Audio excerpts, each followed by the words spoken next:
Nagtapos sa 7th place ang Pilipinas sa huling Southeast Asian Games. Ngunit di pa rin daw matatawaran ang sakripisyong inialay ng ating mga atleta para sa bansa.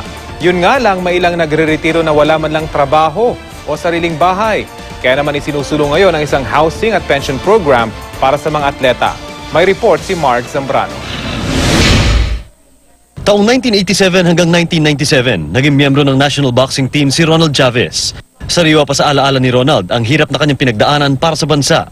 Kumpara noon, hindi raw kasing laki ng incentive sa mga atleta ngayon ang kanilang natatanggap. Sa panahon namin noon, medyo kukunti lang tinatanggap dahil hindi kinikategorya doon ng yung allowance ng mga atleta.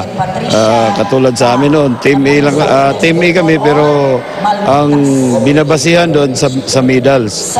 So, pag na-gold medal ka sa SEA Games, pinakamalaki mong allowance doon 10,000. Kaya naman kung si POC President Peping Cojuangco ang masusunod, nais niyang magkaroon ng housing at pension program ang lahat ng aktibo at retiradong national athletes. These people have devoted the best years of their lives to the service of their country. Partikular na makikinabang sa housing at pension program ang mga retiradong atleta na walang trabaho at walang sariling bahay. Ilang taon na raw isinusulong ng Philippine Olympic Committee ang programang pabahay para sa mga atleta. Importante lang daw ang tamang lokasyon dahil bukod sa bahay, dapat ay may livelihood opportunities o programang pangkabuhayan para sa pamilya ng mga atleta. Dapat daw ay pahalaga na rin ang pagpapatayo ng multi-sport training facilities na malayo sa syudad. Ang talent, hindi tayo kulang. No, marami tayong talented athletes na magandang performance sa first 2-3 rounds. After that, kinakapos. No? Umuubra na yung pollution. No? Umuubra na yung kulang ng nutrition sa mga atleta, kulang ng mga vitamins. No? So all of this, if you put them together, that is the production of a champion. Sabi ni Cojuangco, ilang kongresista na ang nagsulong ng mga House Bill na naglalayong amyenda ng RA 9064 o ang Sports Incentive Act.